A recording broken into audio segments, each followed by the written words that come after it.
Welcome to Euroforum UG, where we address Ugandans from Europe, USA, Asia, Africa, Australia, and all over the globe. We share experiences, opinions, and expertise on current affairs, educative lifestyle, religion, and family matters. Follow, subscribe, and like our social media platforms: Facebook, YouTube, Instagram, and TikTok at Euroforum UG. You can also join our live shows every weekend on our social media platforms. For more information, visit our social media platforms or email us at euroforumug@gmail.com or WhatsApp us on +4740 574040. Euroforum UG, communicating with peers.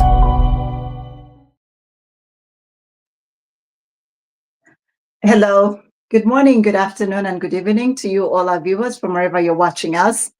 It is your girl, your one and only Samantha Elf, all the way from Finland. And I'm here once again to have a show that is very exciting and also dive into the truth that nobody talks about. We'll be talking today about life abroad. You know, what is the truth that nobody out there talks about? Welcome to the truth nobody talks about, life abroad. They say living abroad is a dream with new opportunities, better life, and adventure. But behind the Instagram smiles, there's another side: the loneliness, the culture shock, and the constant hustle to belong. Tonight, we are pulling back the curtain with no filters, no sugarcoating, just real stories, real struggles, and the lessons we've learned along the way.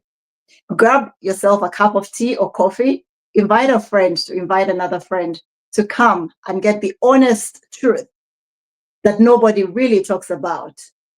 Come join us today, where I will be hosting a gentleman all the way from the UK. He'll be introducing himself much later during the show. But for now, I welcome you all, and I want you to expect a very massive show tonight. My name is Samantha Elf again, and before we start the show, I'm going to request each and every one of you to humble yourselves for a word of prayer.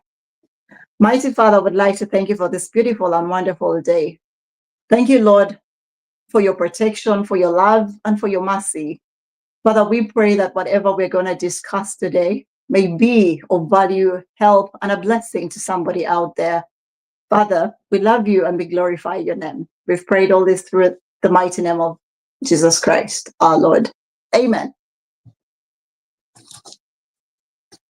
Yes. So today, it is life abroad, and we are talking about the truth that nobody talks about. Before I let our guest tonight introduce himself, I just want to share with you out there that it is Father's Day today, the 9th of November, in different countries that include Finland, Norway, Sweden, Estonia, and Iceland.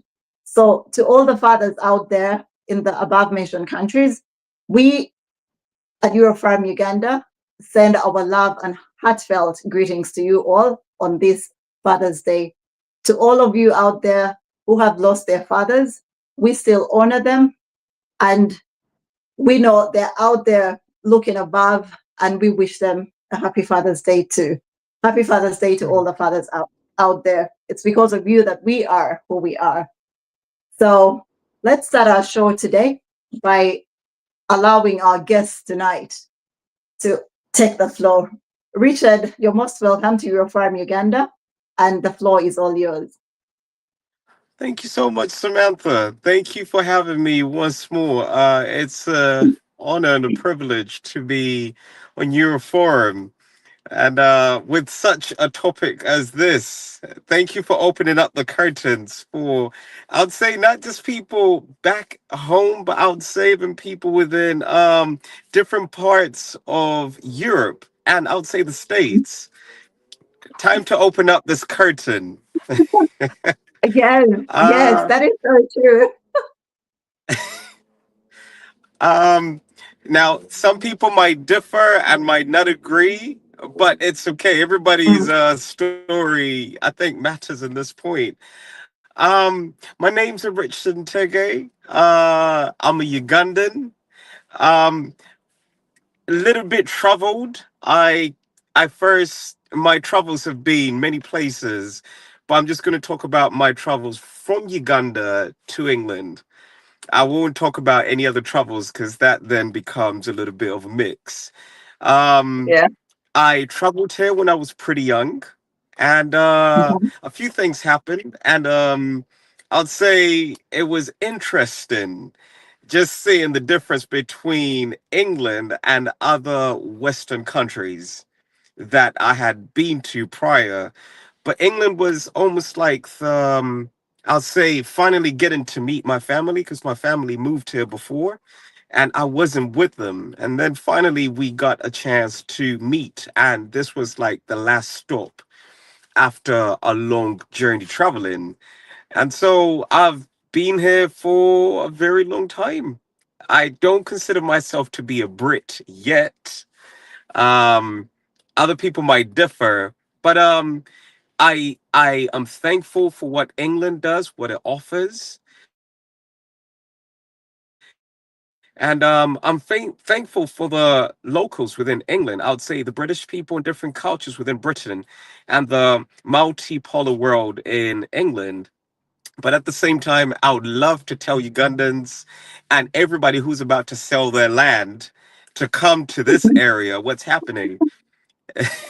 So yes, that's where I would say I'll start. The rest of it goes into the show.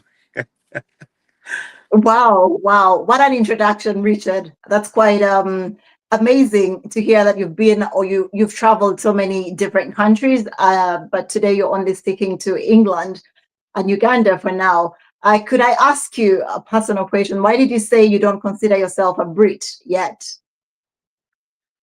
Um, there's certain things that happen. The belonging is a very long one. Just because you stay in a place doesn't mean that you're easily accepted that way. There are Okay. people who've been here for longer than we've been, and Yeah, were even born here, but down to the yeah, way you look, you're still not yeah. considered to be a part of the British thing. And as we traveling down the road, you discover why. Okay. That's Yeah. a very beautiful insight there. So what you're trying to say is that it doesn't necessarily mean that where we live is what we actually should call home. That home is where the heart is. Is that saying that we usually use? That home is where the heart is. So much as you've Um, lived in England for so I many would years, it say does not necessitate you to say that you are British because you do not feel that way, right? yes. So I would say home is where you're accepted. Home is a place where you can rest in the acceptance of I'm welcomed. Okay. Home So is where home you is are what you can say. accepted. But Richard, when you say that, you just told us that you have lived in Britain for so many years, right? Implying that you have been Yes. accepted there. I'm sure you go to work. I'm sure you have a meal. I'm sure you put your heads to rest and have a good night's sleep. So what is that exactly that entails the acceptance when it comes to you? Could you enlighten the viewer out there? Every single day, you're reminded you don't belong. There are times. Quick question. Um, are you in Finland? Do you feel you finished? Sorry, your network is broken. We I could was not. saying, I cannot hear you. oh no. Let me just. Can you hear me now? Slightly, a few words, but it's broken. And I think this is another challenge for us being what we are. Okay, just go on, Richard. I believe it will get better as you talk. Okay. So within this within the accepted part. So we turn up, and I can sound as British as possible. I have been here, but every single time you step into the border, you're reminded, and some people will read it to you. And funny enough, you're not just reminded by the locals, you'll be reminded by fellow Ugandans and other, I would say, other people who traveled here. Um, to all our viewers out there, on behalf of Europe Prime Uganda, I would like to apologize for the internet connection. It's quite bad on Richard's side. We can hardly hear a word that he's saying, but bear with us, and we are here to stay. We are going on with our show. Yes. So Richard, please go on. All right. Yeah, we have an interruption with the community. Yes. Okay. This is another thing with the areas we're in. Um, so the part where we are being accepted within where we are, there are different ways you struggle. So even though Richard, we can't hear you at all. We can't hear you at all. The network is broken. The connection is breaking completely. Like I can't hear not a word. Yeah. As we wait for our guest, Richard and Ntege, all the way from England to get back with us, I just want to take you through the fact that today is a Father's Day. How are you guys celebrating Father's Day out there in the above mentioned countries that were Finland, Sweden, Norway, Estonia, and Iceland? What is the norm? What is the routine? What do you do on Father's Day? Do you celebrate in terms of food? Do you exchange presents? Let me know. Let us know. And please invite a friend to invite another friend to come and let's talk about this together. As we wait on Richard, I just want to go through an advert. Vena Farm Lodge, located on plot 12, Buyege, near Buyege Catholic Church in Entebbe. You can contact them on +256 7857 50624. Their email address is venafarmlodge@gmail.com and their website is venafarmlodge.com. I'll request Moses to take us on a very, very short break as we try to work out. Welcome to Euroforum UG, where we address Ugandans from Europe, USA, Asia, Africa, Australia, and all over the globe. We share experiences, opinions, and expertise on current affairs, educative lifestyle, religion, and family matters. Follow, subscribe, and like our social media platforms: Facebook, YouTube, Instagram, and TikTok at Euroforum UG. You can also join our live shows every weekend on our social media platforms. For more information, visit our social media platforms or email us at euroforumug@gmail.com or WhatsApp us on +4740 574040. Euroforum UG, communicating with peers. Welcome back to you all, our viewers from that short break.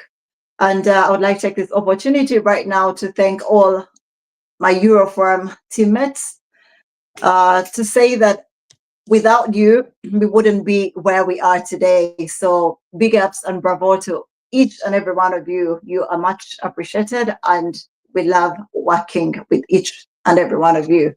All right, let's go back and see how the internet connection with Richard is doing. Richard, are you back? Can we hear you now?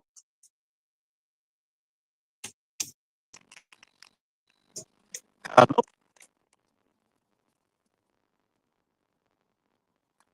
hello. Hello? Okay. It's still sketchy, but I hope could you please say something so I can determine whether we can hear a thing or not.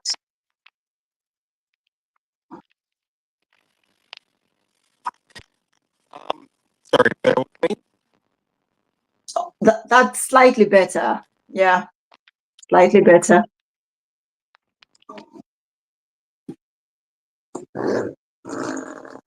Pardon us, viewers out there. These are unexpected problems that we face, you know. I request you to bear with us. Yes, Richard. Is that any better?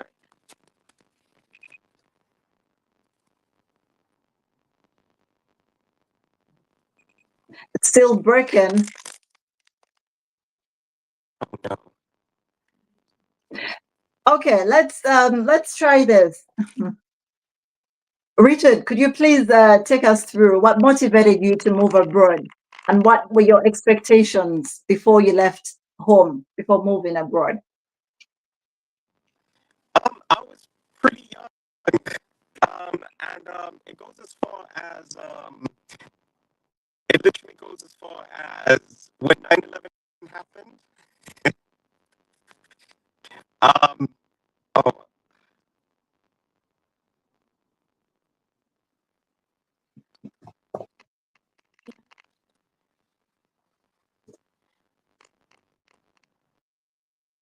Richard, we can't hear you. okay. My headphones in. Let me. Sorry, is it okay if I just try and reset my phone?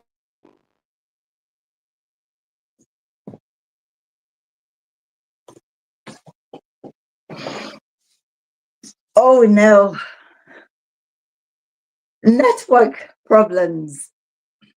This usually happens to people back home, you know, when we are in Uganda, the data there or the internet connection is usually sketchy and really, really bad.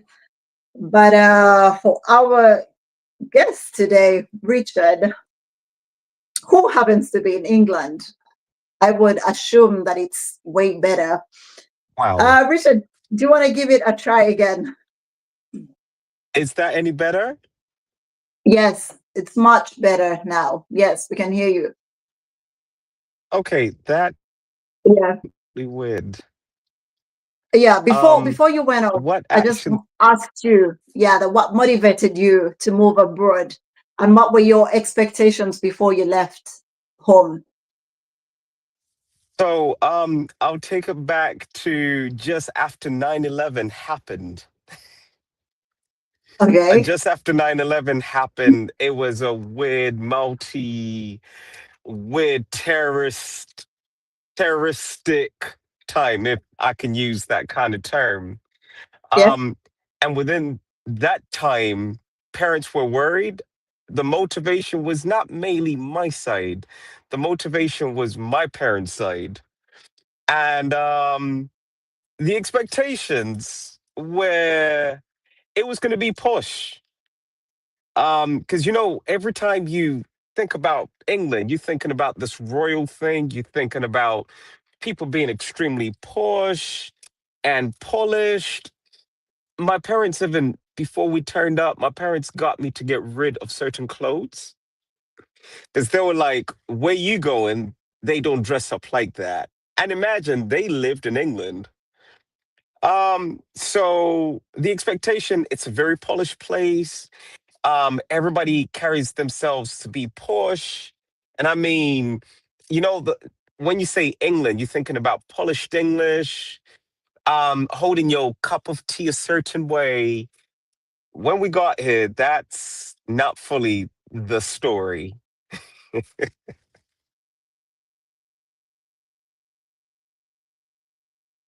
Yeah. So what you're trying to say here was that before you moved, you were actually told to leave a certain kind of dressing back home. What was that? What Yes. was the kind of dress code that you were actually spoken into about going with to England, as compared to the dressing that you had when you were back home in Uganda? So as I say, before Uganda, there was another place that we Yeah. were at, and comfortable clothes were baggy clothes. I would say I used to have like I wouldn't say do rag, but kind of like a do rag, basketball t-shirts and things Yeah. that you're comfortable with, right? Yeah. Um, my closet or my suitcase changed where 80% of what I was coming to England with was suits. Okay. And then how was that compared to when you actually got to England? Did you actually realize that, why did I actually leave my clothes back home? Or was it exactly what you were told, and you got there and you're like, yeah, my parents were right to have told me to leave my clothes back? What was it like? Was it real We for you? so getting to England, the first thing I think we ended up in a place called Lingfield. And no, this kid's dressed up the same way I dressed up before. And then Okay. I thought, why did I leave my clothes? And in England, there was a weird thing when I got Yeah. there. Okay, suits were there, but they were rarely seen. It's Mm, certain events you went to that you'd find suits. And then I okay. discovered the expectation my parents were actually laying out was the expectation of a certain class. So that's another thing that we discovered in England, that there Yeah. was a certain class. But the people we were getting into didn't have the same kind of class you would expect. So Okay. they were dressed up normal ways. And I think a certain class that my parents were getting me ready for was not the same kind of class I found, especially at the airport. Yeah. Um, so I turned up smiling, and people were not smiling. If you smile and if you're happy, you're doing Yeah. something wrong. And I thought, man, Yeah. this is not the England everybody expected. So in other words, it was actually overrated. You go there and you're like, duh, this looks normal to me. Why did they actually give me a different picture of what it actually isn't? Yeah. Yeah. So the Okay. only thing I can say, the only thing that's kind of different in all Yeah. places, the infrastructure is as expected. Yes. The traffic, the Yeah. traffic's really organized, very Yes. organized. Yes. So those are things that you'd say, okay, that meets my expectation. But the Okay. people, no, no, because I you'd could think that the imagine. people, Yeah. I could imagine that the other thing that actually led to your expectation was on time management, because back home in Uganda we are very poor when it comes to time management. Was that oh, an issue when you go absolutely. to England? Not so much, not so much. Not so much. Okay. Not so much, because it's funny that with the time management in Uganda, it's Yeah. kind of subjective because with certain people that you are with, Mm, they keep time. But once you get into certain communities where people don't take things seriously in yeah. Uganda, then they Yeah. won't keep time. So if you've Okay. ever So been around the Wavamuno family, or the yeah. king himself, the king and the Yeah. queen, they're Mm, timekeepers. yes. But if you get around people who work for them, they're not timekeepers. All right. So, in other words, what you're trying to say to us is that also depends on the kind of people that you mix with.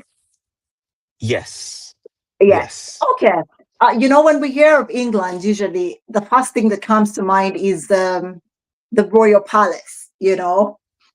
The queen, the prince, and then that's all. That's all we know when we hear of England. And I know I usually ask people, "Have you been to the palace? Have you have you met the priest, or have you ever, been close to the queen herself? And people are always like, it's not such a big deal, when you're living in England. But I want to hear this from you, someone that has actually lived there for so many years. What is the reality? What is the actual feeling? Do you find it something normal that you live in England, and yeah, I mean, there's a queen and there's royalty, but is it quite a big issue to you? Would you be mesmerized if you were told that you're going to the palace? So here's how weird it is, right? Yes. British people at the moment don't have that much respect for the royal family themselves. Why is So it so? What late happened? later, I think this is where we get into it. Um, when we got here, they do Yeah, recognize the royal family. yeah, And so when you get here, the first thing that English and British yeah. folk do to you, they take that entire excitement of the royal family out of you. It's the local Okay. people that literally go, Yeah. it's not that deep. And once you're Yeah, like, and the royal family's this, and the royal yeah, family's that, yeah. and they go, yeah, yeah, whatever. It's Whatever. more they're there. And as Yeah, you hang around the Brits, yeah. the more you hang around with them, it becomes a now don't get me wrong, if you Mm, get a chance to then meet or even be in close proximity with them, of course it becomes a hype. yeah.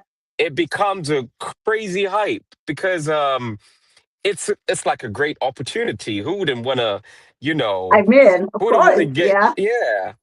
But if you live in day to day, England doesn't let you. I'd say it's the locals who really never let you enjoy the royalty within the country. It's very grand. It's very, Yeah, very grand. But the yeah. locals will never allow you to really enjoy that. Mm, I Yeah. see. I get you on that one. So, now, Richard, could you please take us through what was your hardest adjustment that you had to make in the beginning? Um, I think the first adjustment was Yeah, I would say tell us. it's how cold England was, and not weather wise. Because with that kind Okay. of weather, I had dealt with that before. But the way the it's almost like the flat space, like people not that happy. I would say Okay. 80% of people are not happy. And if you're happy, there's something wrong with you. Or you're looking to do something weird.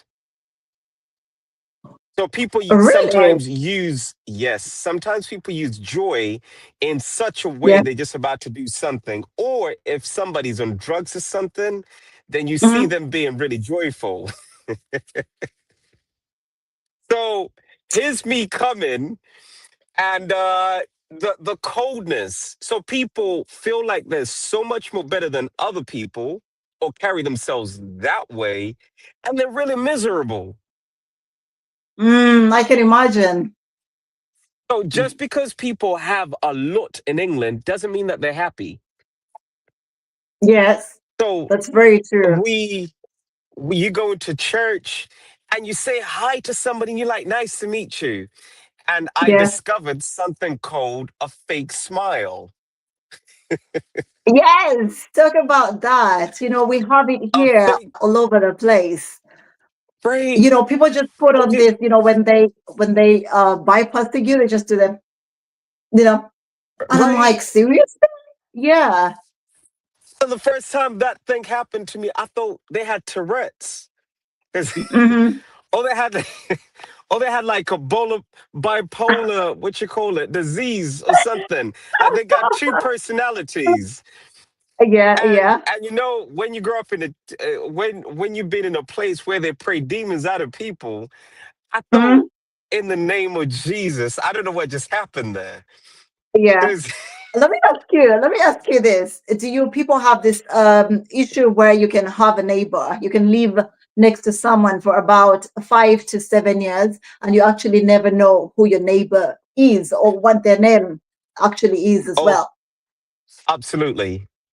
Absolutely. Yes, It's only yes, when times are hard, that's when you yeah. know that you have a neighbor.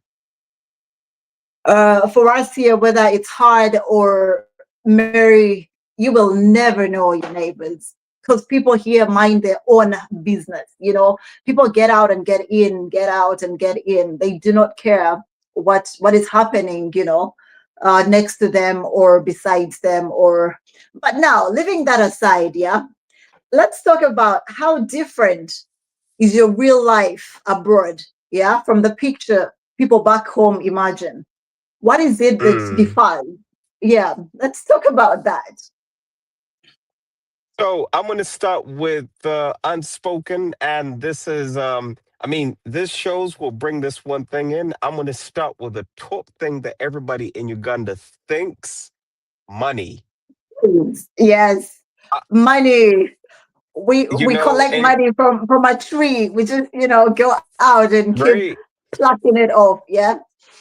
because I can talk about the buildings, but they say Yeah. Tebaja Kampala Kuraba Bizimbe. Okay. So what is it that So people back home tend to assume when it comes to money? everybody thinks that what you make is what you get. Right? So in England, there's a little thing called tax.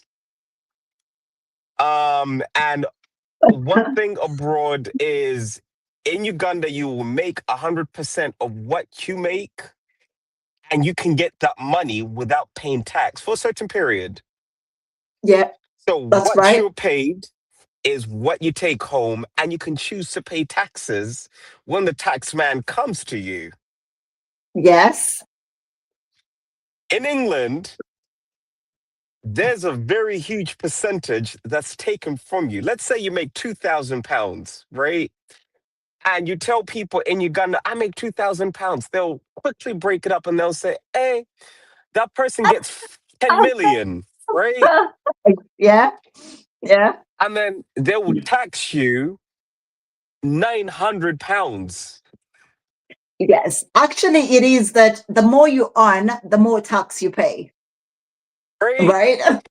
Yes. And then from a person who's been earning £2,000 by the end of the month, you'll be lucky with every single thing you're spending on to stay Yeah, with £300 to save.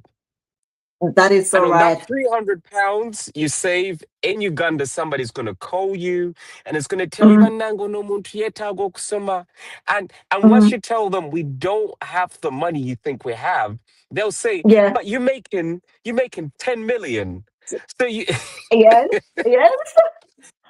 They do but you forget can, that out of the 2,000, we have to pay about three quarters. Okay, a third. I would say a third of that money goes towards a mortgage or towards rent, and then we also have what we call you need to pay utility bills, water, electricity. Then you need to gas in your car. So basically, at the end of it all, like you said, you'll be very lucky to save 300. Yeah. But people back home, whenever they get any slight problem, yeah, they're always calling and asking for money. And something that really bothers me about people back home is the fact that many of them actually just sit back. You know, people out here hustle for their money. They work for it. They work hard for it because there's nothing like back home in Uganda where you could stay home for, let's say, even 2 years, but you will survive. You will have food mm, on a daily basis. You will go out. People go out and drink beer. They'll go out partying, and yet at the end of it all, they're actually not working because out there we have a culture where people tend to look out for the other. Right. So if you have a mm, rich cousin or rich friend or rich brother, they will pay your bills or they'll take care of you in that sense. But when it comes to life abroad, yeah, it is man for God and myself. If you do not Myself. Yeah. work, you will not get any penny to yourself. You will not eat. You can actually stay hungry for like 2 days. Because, like we said earlier, people here do not look out for, who is our neighbor next door or what's happening to our neighbor, next door. So that is something that people back home need to understand. People here do work like 2 or 3 jobs. Whenever they have a day off from their permanent job, they rush and go and do a second job out there. Then some of them actually do this, the food vending, where they keep they pick up food or groceries for people Exactly. as well. So Exactly. people suffer in the sense that they never have free time at all. People don't sleep and they are working so hard to make sure that they have something, something small for Mm. themselves. And these are the same people that need to build something for themselves back home as well. So, And so mm, with that entire thing, yeah, the expectation is you go into a place, it's very exposed. yeah, So the money is high. Once you look at £1 is yeah. 4,000. So if I have £2, sometimes people in Uganda will be like, give me only £3. And Somebody asks you for £3, Richard, and yet you're going to spend about £5 to actually remit that money to them back home because you need to thank pay you. a transaction fee to get the money, to them. So at the end of it They'll all, you even spend remind you. £20. Mm. Yeah, they'll even remind you, ha, ompereza sente, naye bagenda kuncharginga omusolo. So I'm just like, So they expect you to send them yongeramuko, money. You paid the transaction fee, and then you have to right? pay their withdrawal charge as well. Yeah. So, and then the parts of it, now don't get me Yeah. wrong, this is another thing I discovered. People will make you feel bad for That is true. in Yes. no, Yes. and they'll be like, kati mwe mwatuuka." Uh, they actually manipulate you into thinking you're bad or you are And then you heartless because you're not helping out. right. And even when you Yeah. help, somebody will give you a thank you, a half-hearted thank you. Thank you. Let me, Richard, let But me tell you something that bothers me so much about people back home. Yeah. People only come to you when they have a problem. Yeah. When they have a problem, they'll send you a message. Hello, good morning. How are you doing? Well, I wanted to let you know that my child has been sent from school. So I need some money to pay his school fees, right? And then you will take it upon yourself to actually solicit some money and send it back to them. The moment you send the money, you'll get a notification from Western Union that the money has been picked up, by the receiver. And the person goes quiet, like quiet. They don't even send a message to say thank you. They don't call to say thank you. They'll stay quiet until after about 6 months or 3 months, whatever period it is. And then they come back to you next time when they have another problem. And that is where I lose it. And I'm like, the last time I sent you money, you never even said thank you. You're now back because you want more. I'm like, no, go elsewhere. So that is something that I don't and really understand, because much as we strive to help out, yeah, be appreciative, be grateful at mm, least, because people mm, sacrifice a lot. People out here sacrifice a lot to even be able to have that extra to send to others back home. But then someone does that, and even when you get it, you cannot even, take off the time to actually appreciate and thank this person, because all it takes is a thank you. Imagine there are people that will stay even a whole year. Thank you very much. Rita Nampeo says that's true. Thank you for being part of Euroforum, and thank you for taking a part of our discussion tonight. For those of you that are just joining in, we're talking about life abroad, and we are talking the truth that nobody talks about. Let's continue. Yeah, so what I was saying here was, Richard, it really beats my understanding when people out there, yeah, all you do is you only check on me when you have a problem. You can Mm. never get your phone to even send a message, just say hi. So I decided to get, I have a new philosophy. The only people I help out are the people that actually care about me, the people that care about my well being, people that will ask me once in a while simply how I'm doing, how I'm faring, am I okay? Those are people that I can, once in a while send money and say, go take a bottle, go take a glass of wine. But people that just surface when they have issues, please stay away from me. It's funny that Yeah. so many people this side are having a similar philosophy. Because I used to think it was Mm, isolated. I thought that my condition was isolated, but turns out so many people are in the same bucket. And it's funny that now I'm not gonna get all Ugandans and put them in the same pocket, because yeah. they're Ugandans who we've actually spoken to and who've been exposed. And this is Mm, what ends up happening. yeah. They understand. They actually understand. They go, if you want to help, help. But to be very True. sincere, actually, the Yeah. ones who care for you rarely ask. The ones who Yeah. don't even check up on you Yes. are the That ones is who normally true. ask. That is true. Yes, that is And so so true. And those are the ones sometimes that I would, care about as well. Mm, yeah. Because yeah. sometimes you would request for them, like I have, because sometimes there are people that you talking to and you feel like I should be Yeah. giving you way more help than this, but you don't Yeah. ask. And there's still Yeah. Ugandans. That's Yeah. why I was like, I really don't want to get all Ugandans and put them in one Yeah. basket. Yes.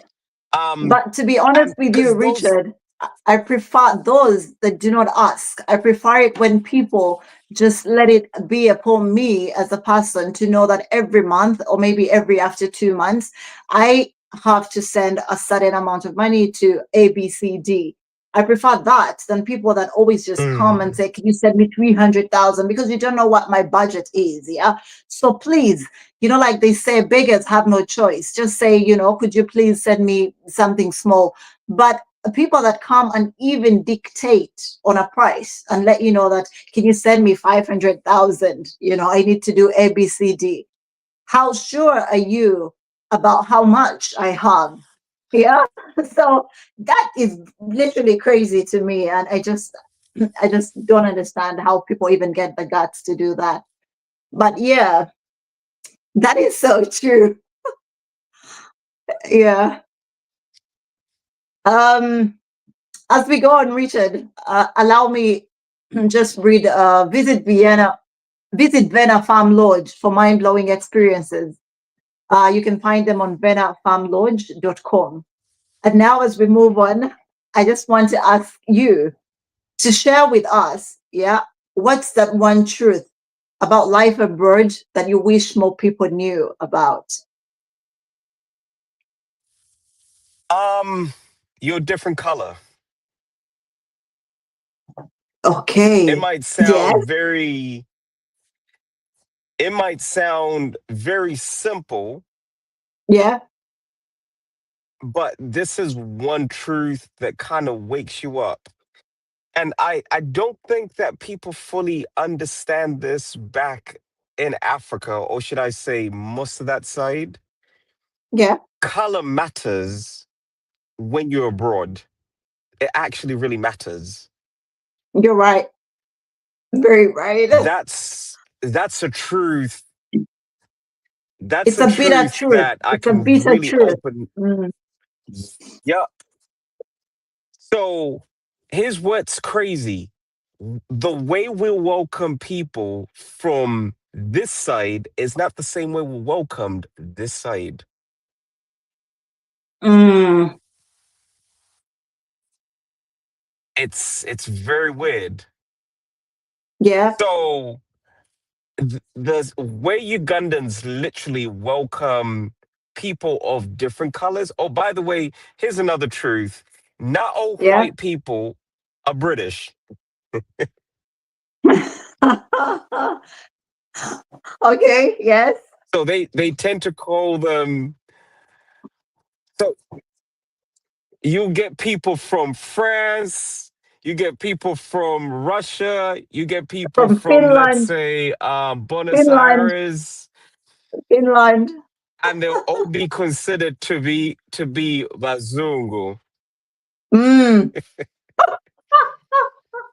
No, but usually all people are Bazungu, apart from Asia. People from Asia are not Bazungu. And then is it what do they call them?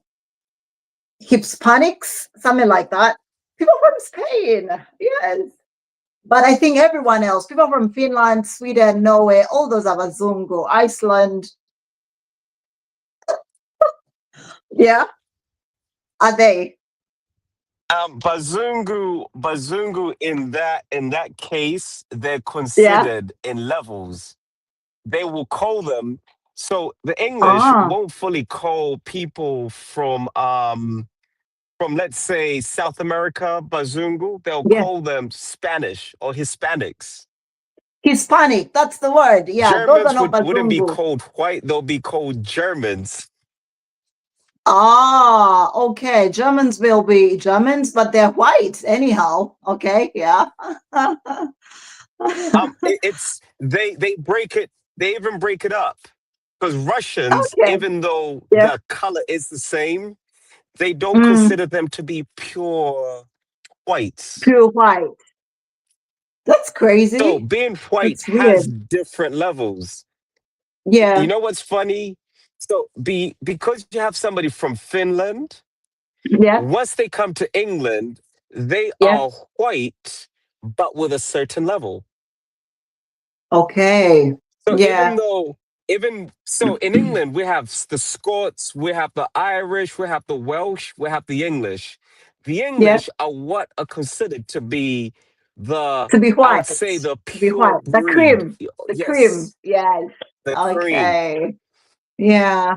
And so they'll go, oh. So sometimes, so this is what ends up happening. Somebody white will turn up, and you're like, oh, Yeah. Bazungu. And they go, oh, um, sorry, quite, where are you from? And the person will sound, i.e., Spanish, or they'll have a little twang of French. They go, oh, you're French. Yeah. And then they the English have Yeah. a thing that they do. They raise up their nose. They go, oh, you are French. I see. And they will stop Yeah. talking to them in English. They'll Wow. try Yeah. little bits of the lingo. They Yeah. go, oh, bonjour. And you go, whoa, whoa, whoa. Yes. A moment Yeah. ago, I was Yeah. just like you. But the Mm. fact that I don't have the same accent as you, then all of a Yeah. sudden I'm a different type of white. Exactly. Like I'm now something different. Yeah. Right. So that's what I discovered. I when we were there with the old black people, I knew that we were going to be different, but I didn't know that even if you get into a certain professional position, Yeah. if you do not speak, you are judged. Okay. Yeah. And I think if you cannot also speak like them, then you are judged as well. Yeah. Precisely. Oh, Yeah. um, there are places I would get to, and I'm Yeah. just happy. I cannot Yeah. help it. And Yeah. then I had eyes turning around and I'm like, so what's happening here? Okay. Yeah. And they go, I get so you. for example, I love my physics. Yeah. It's what I've done. But once you Yeah. speak and somebody will double think what you're saying just because of the Mm. color, and they go, are you sure? Are you really Yeah. sure? When did you study that? I'm And thinking, my goodness. that actually reminds me to my personal experience here in Finland as well. You know, when I came here, we lived in a small town, yeah, a small town that Mm, did not actually have any like foreigners. There were no blacks there. So whenever I would drive and go to a supermarket, yeah, people would literally stop and stare at me like I was Beyonce or Halle Berry, and the kids would point at me, "Mommy, look, mommy, look." I'm like, oh my God, where the hell did I come to? Yeah, and I was literally the only colored, that was in that place. I was there for, I think, 4 months, and I said, I just cannot continue. I can't stay here. We had to relocate and come to a bigger city that had actually so many, people of color, and that was when I felt at home than before. Yeah. Mm. I remember calling my family and I'm like, I don't know which country I've come to, because, people stare at me like I'm Jennifer Lopez, or like they've seen Mariah Carey. I'm just an ordinary black girl, Ugandan. But yes, so like you said, I think color does matter a lot, especially when you have just gotten into the country. So what makes it even harder for some of us is that when you go to non-English speaking countries, then it becomes times 10 harder, because you need to first learn the language. Before you do that, nobody is going to take you on anywhere. You cannot get a job.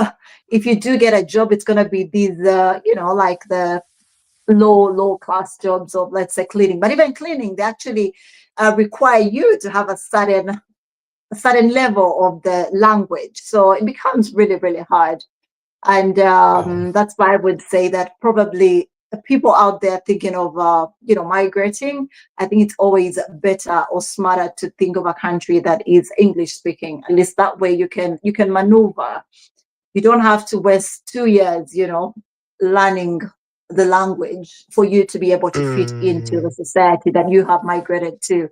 But let's move forward and talk about how how have loneliness, homesickness, or cultural differences affected you as a Ugandan living in England? Um, Do you that's ever feel it's lonely, or do you ever get homesick, or do you feel there's certain cultural differences that have affected you as a person? not so much. The lovely Not so thing much. with where we Okay. are, Yeah. you do get in with Ugandans, Okay. and you do get like now I would say, remember when I said you're not fully accepted, but Yeah. then the longer you stay here, as long as you Yeah. stay, you discover that you relate with certain people on a certain level. So you're Yeah. no longer lonely. It's only when you go to Uganda. Now, it's funny Yeah. that even though you're in Finland and I'm in England, there are Yeah. things that we actually relate to that Yeah. don't make us, I'd say, lonely. But it's weird that Yeah. once we go back to Uganda, there's a way Mhm. Ugandans are going to segregate us. Yes, And because when you're they'll in start, Uganda, you, calling us Basama, but Biraga, thank you. Biraga. Okay, So yeah, you find yourself literally like segregated in a place that yeah, you'd call home. yeah, Because sometimes you'd say, I'm one of you, and they go, no, you smell different, you yes. talk different. And then you go, oh, Richard, sorry to cut you short. I just want to give you an experience. Yeah, when I went to Uganda in 2023, yeah, we went out to a certain club, and I mm, went with a niece of mine. So my niece is young, she's in her 20s, and so I'm her auntie. She took me out, and we're dancing and stuff, and her friends come up. Yeah, three guys. Yeah, come up to my niece and like, hi, how are you doing and stuff. And then one of the guys walks up to me and says, hi, which country are you from? I was like, hello, do you know me? He said, no, you know what? I can tell you're not from Uganda. I said, how? What is it about me that he told me that, you know what? You smell good. He said, you smell good. Girls here do not smell good. I was like, oh my God. I was beaten, but then later on during the night, I actually noticed and I agreed to what this guy said to me, because we went to club, and the moment we got into the room, there was this very, very staunch stage that came, and I'm like, don't people here use deodorants or something? Yeah, so I do relate with what you're talking about. Yeah, it was quite shocking that this guy just walks up to me and says, "You smell so good. You cannot be from Uganda." I'm like, "Well, yeah, I live in Finland." The guy's like, "Yes, I told you. I said it." which is Yeah. which Mm. is what. But then that so the trick that I normally do. Oh Yeah. yeah, they'll charge you more for stuff. But then what I Yeah. normally do, I have left a certain set of clothes in Uganda, Yeah. and when I get there, this clothes is not what I use. It's still good clothes, Yeah. very good clothes. When we Yeah. get there, I put that on. And No, when so I I get, can just blend in right in. yeah. No, but And so, Richard, no matter how much you wanted to blend in, for example, for your sake, yeah, when you went to Uganda, the moment you go to a shop and say, "Can I have a beer? Can I have water?" They'll just be like, "Yeah, he doesn't live here," because your accent, the way you speak is completely different from the regular or the biggest number of Ugandans. So on that note, even if you wore a rugged T-shirt or even if you wore oh, a daddy trouser, people will Samantha, get to my know you're not. Luganda is so good.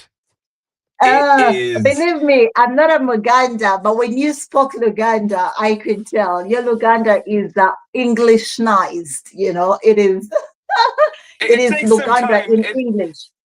it Mm, it takes some time. There's a way we mesh. We mesh it. okay. You slow Yeah. down the words Yeah. and you pronounce certain vowels. A certain because if you like, "Monsieur Machaba, 7, 1, 2, 3, 4, 5," I'm like, boom, Yes. you're not from here. Yes. So I'm like, Yeah. "Banange, musibye mutia." You got Okay. to slow it right down.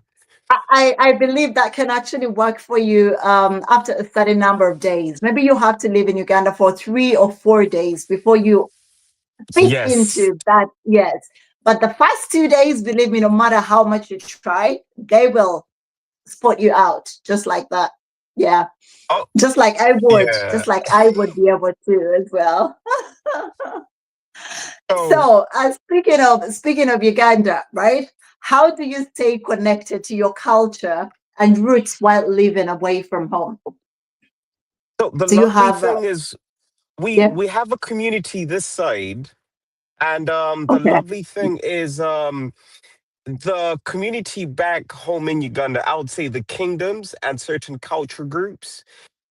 Mm, Um, Fortunately, we have the Queen of Buganda, who is, I would say she was raised in the diaspora. She was actually born this side. So yes, the she Navagereka of really, Buganda. the Yes. Navagarica, yeah, Mm, she really connects with us a lot. She travels a lot this side. She puts on okay. events that Yeah. allow youth, not just Baganda, by the way, it allows Yeah. so many Ugandans to come together. And so there's a Yeah. synergy that's being created. So I know so many Ugandans within the community, all thanks to these events that are actually put on. Yeah. So that's how we keep in contact. Not only that, you get WhatsApp and other Yeah. things that you get to talk to Ugandans, and then you get to see Mm, what's happening. Oh yes, once a year I have to travel to Uganda. Like it's religious that I mm, have to.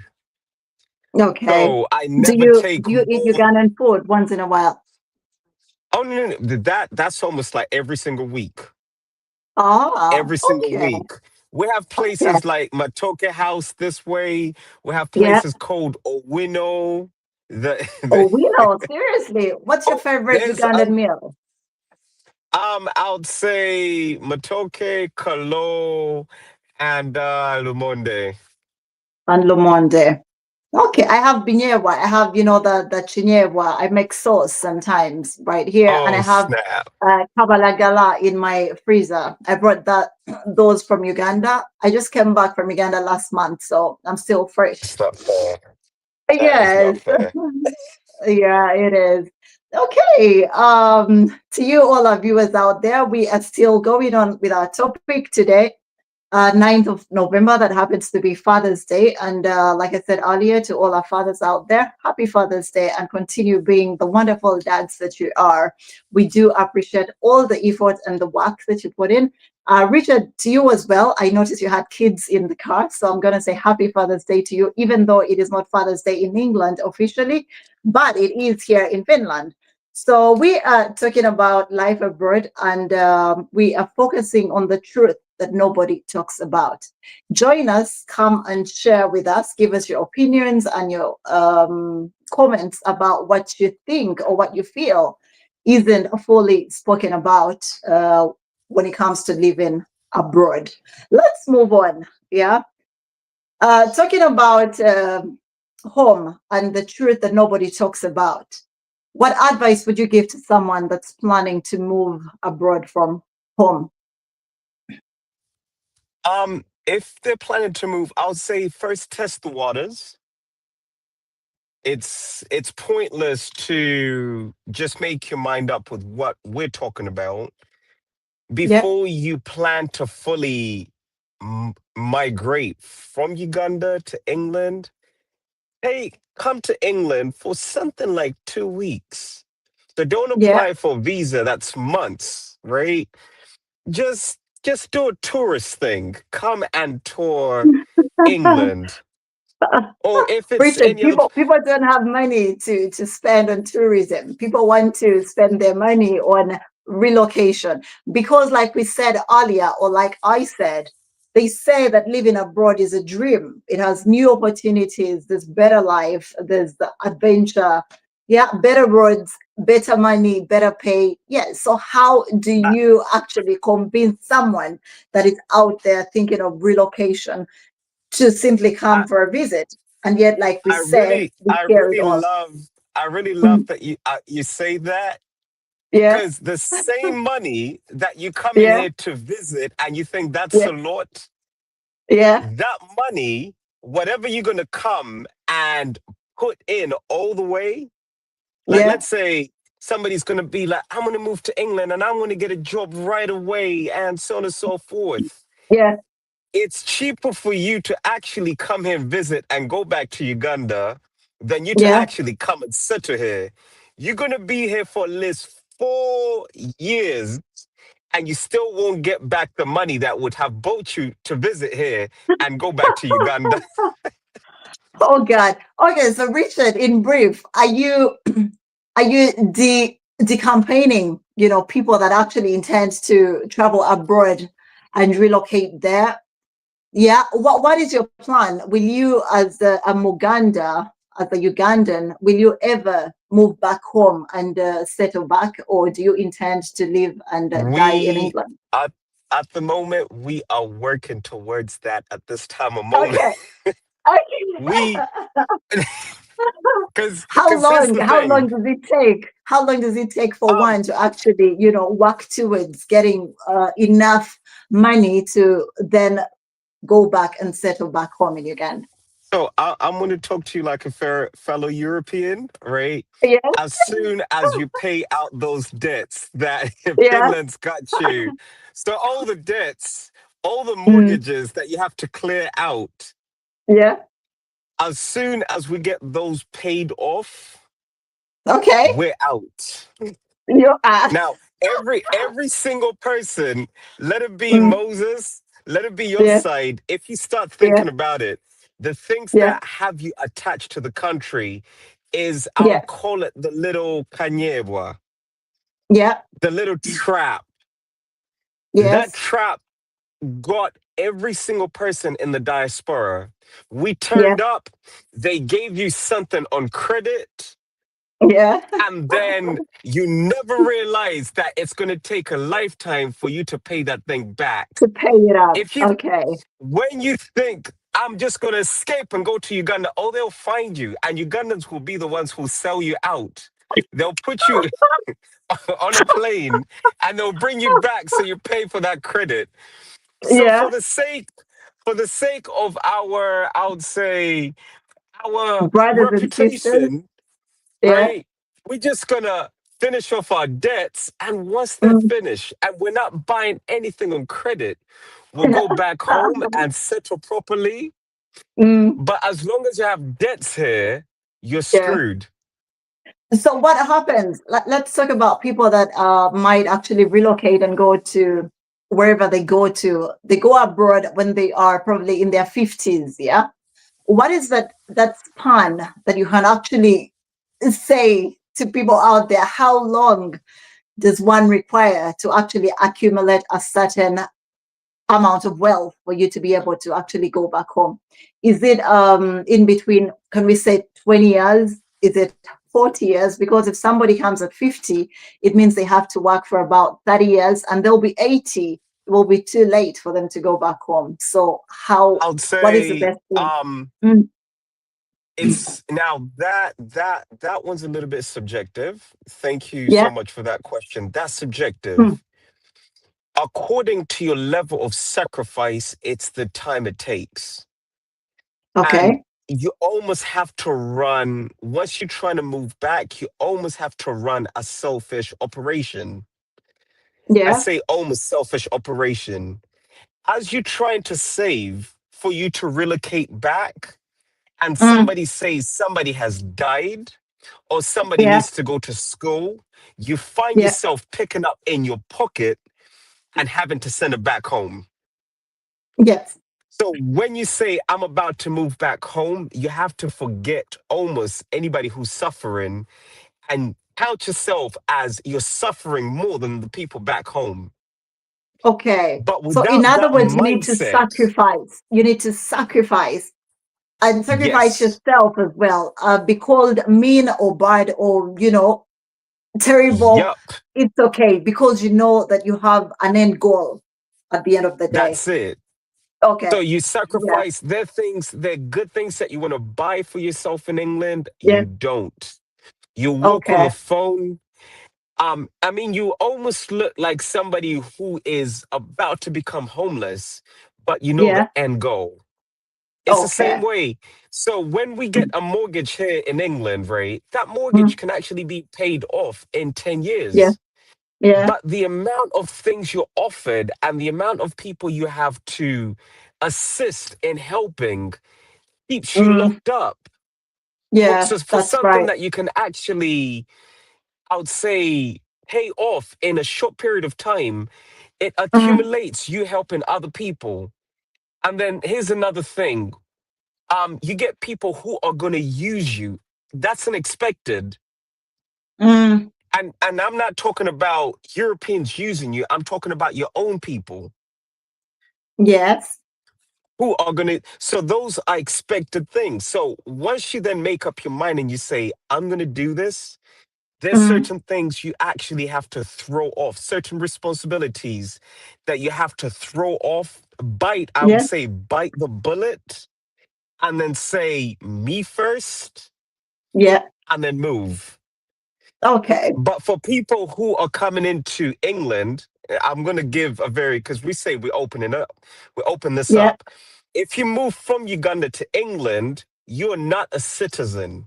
You cannot work the hours you think they're going to give you. Until you're a citizen and a tax paying citizen, you don't receive the same benefits citizens, or should I say, even incumbents of the country receive.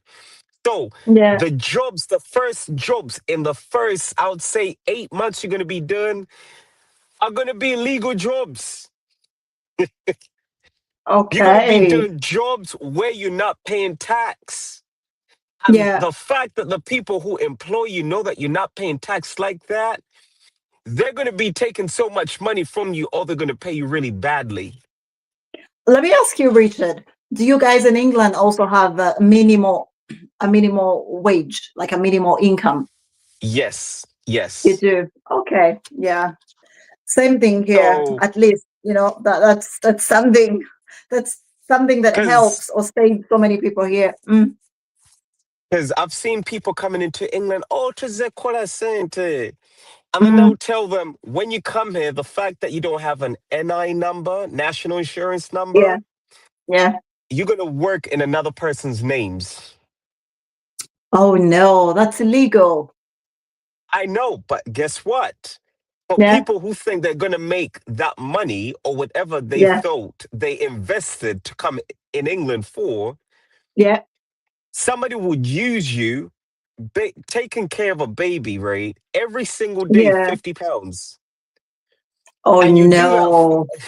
thank you. That's quite So low. That's quite low. 50 £50 pounds, for a whole day. 50 pounds. Damn. But guess Yeah, what? You it's not have worth it. to, on that £50, you have to use Mm. transport. So somebody would say, oh, bakusasule mitwalo, abidi I olunako. really, Hey, yes. You need to but feed then yourself. You need to, yes. they, Yeah. and so, Okay. oh, yeah. Yeah, yeah, yeah. Oh my God. Once, So, once you break it down, coming yeah, from Uganda, and yeah, for a person, yes, you're getting a mitwalo, but at the end of the week, for a person who's getting paid that much, you'd be lucky if yeah. you have £50 to spare. That's right. You're very right about that. And since you've Okay. just come into, oh, sorry, since you've No, go just come ahead. into England, Mm. then people are going to ask you for money. So from that £50 you have remaining, you have to send money back to Uganda. Yes, yes, So, yes. so Oh, for people who want to travel to England or mm, Europe, don't tell yeah. nobody you're traveling. Tell somebody that you went Okay. somewhere in Sudan. Yeah. Okay. Okay. To all our viewers out there, thank you for keeping locked with Euro from Uganda. We do value and appreciate your time. Thank you for all your love and support. People on Facebook, thank you for supporting and commenting. We are still going on with our topic today, the truth that nobody talks about as we live life abroad. As we wrap up now, I would like to, we just have two topics to tackle before we actually sign out or close today's show. This is quite a broad topic that we could talk, I think, literally the whole day. But Mm. time is never on our side, especially for those of us that live in Europe.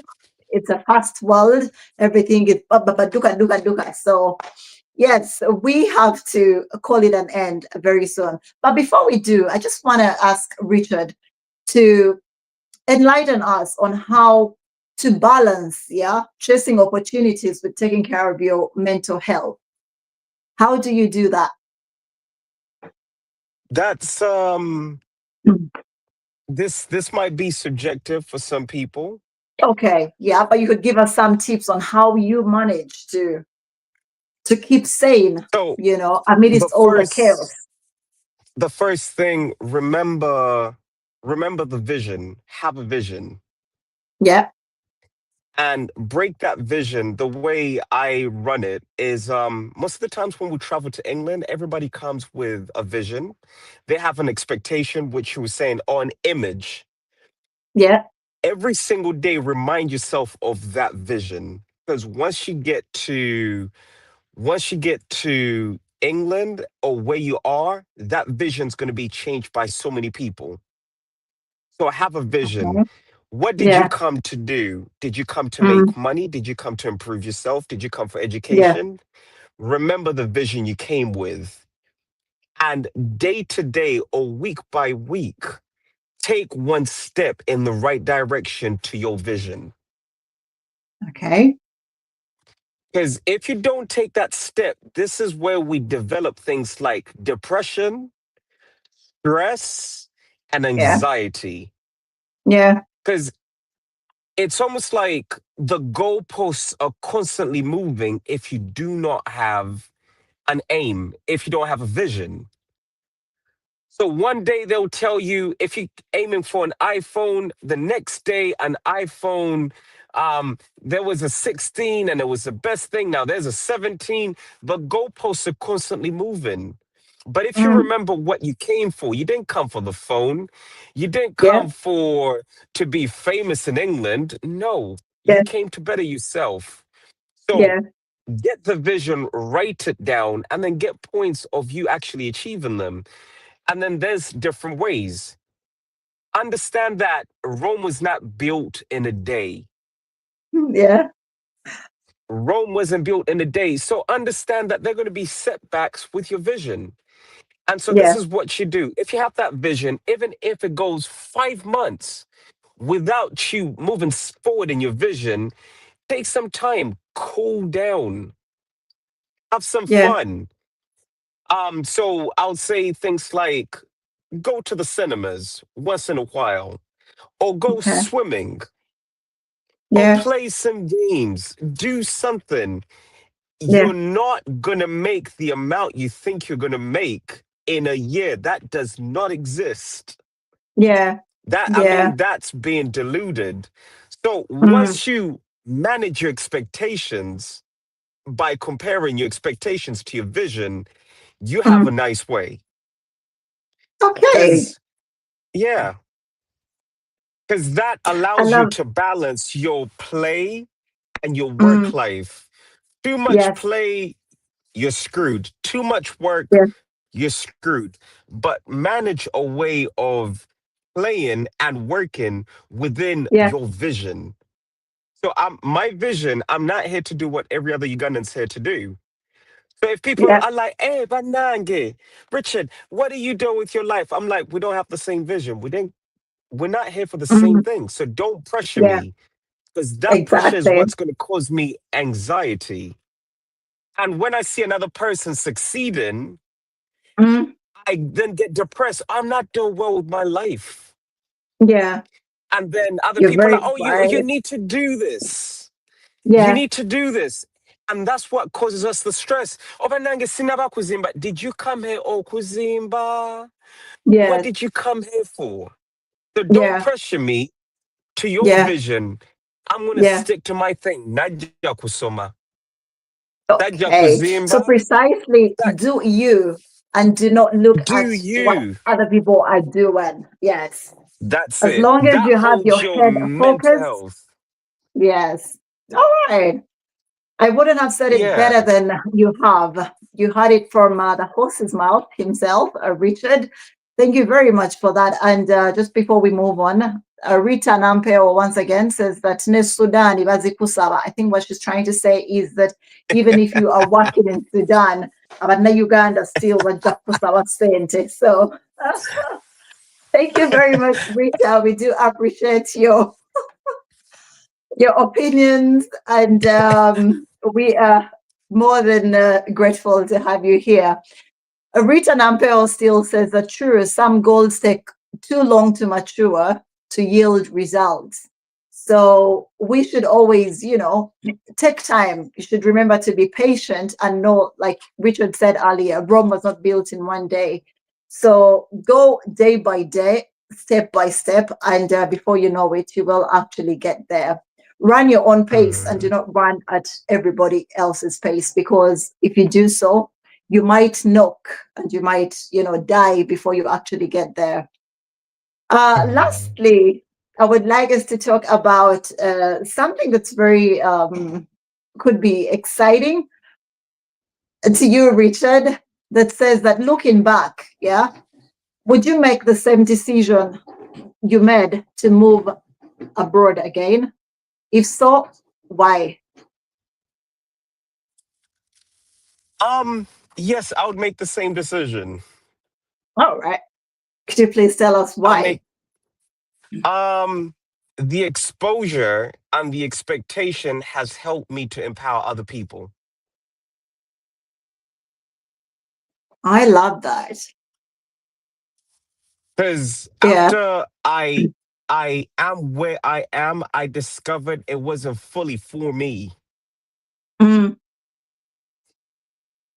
The okay. movement was actually based on other people than myself. It's given me a sense of purpose in a different dimension. Yeah. So if I had never moved, I wouldn't be on the show today.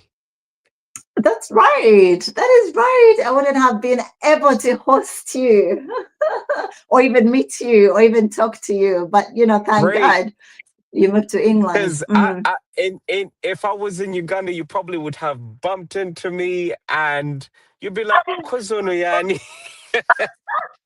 I probably wouldn't have said hello to you. I'll just be like, okay. Uh, And there Yeah, would that's be right. me struggling with my best English, and Miss Samantha would be like, "Ha, Bambi." Yeah, that is right. That's very right. Okay. and Our and I dear wouldn't viewers, be able to. yes, Oh, sorry. go ahead, please go on. I, I wouldn't be able to advise fellow Ugandans like, listen, it's not as deep as it is.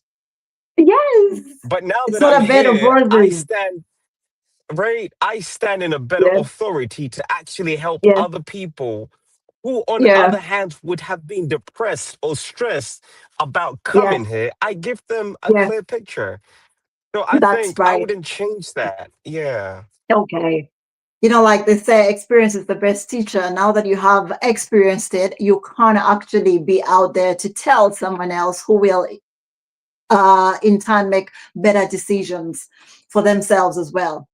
Richard, as we wrap up our show, please go on and summarize, in brief for our viewers, what you would like them to take home. Um, I just want to say thank you for actually watching today. And I'm thankful that you actually came to this show. One thing you take home. The world has become an oyster. Live your vision. Live, write down your vision. Now, sometimes people say, oh, is my vision being this? No, your vision is what you came into the world to do. Uganda might not be the only place you can fulfill your vision. The world is an oyster. You can do it anywhere. But as you're Yeah, doing that, remember this one little thing. Your time is your time, and their time is their time.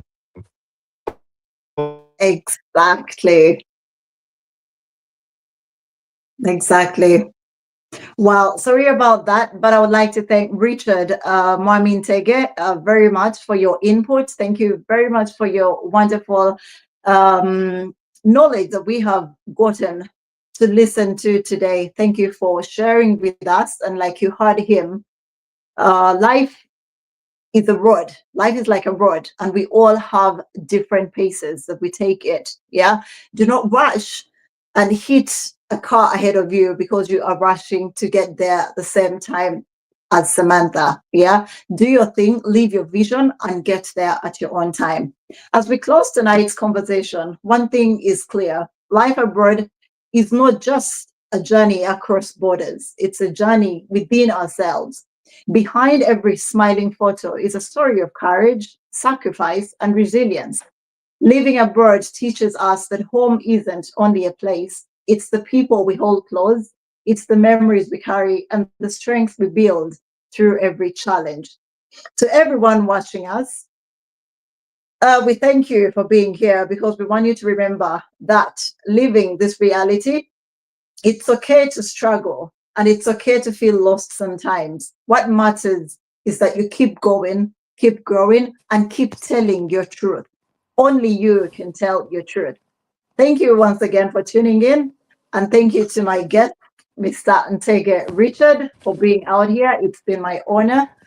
And I'm very, very humbled to have had you here. Thank you for all your wonderful knowledge and expertise, experience. And I hope you come back once again to Europe from Uganda. Uh, for me, Samantha Elf, all the way from Finland, I love you so much and thank you for staying with us always. May God bless you, and to all the fathers out there, happy Father's Day once again. Before we go off, I'm going to request our guest, Richard, to give a word of remarks. Um, Thank you so much. So sorry. This is another thing about being this side. I was just there and somebody just called me funny enough from Uganda. Okay. And all of a sudden the stream just went and I just thought really. My final remarks are thank you for being on here. Live your vision, live your dream. We're waiting to see you in England. Just because we spoke the way we spoke, does I'm not stopping you from coming, but come down and see exactly what we're going through.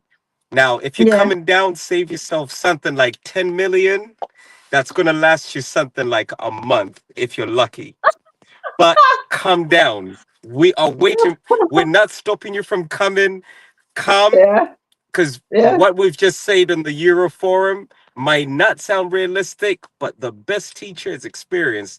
So Ugandans, come down Okay. and see how the country is. Yes. Yeah. All right. Thank you very much, Richard. That was Uh, a beautiful way to end our show. And to all our viewers out there, thank you very much for tuning in. And to you, Richard, thank you for sharing so openly. And to everyone out there, stay strong, stay connected, and never forget where you came from. We love you all back home in Uganda. For Uganda, it's always our first home. Be blessed. And until next time, we are here on Europrime Uganda. Cheers. cheers. Thank you so much, Miss Samantha. You're most welcome, Richard. Ah.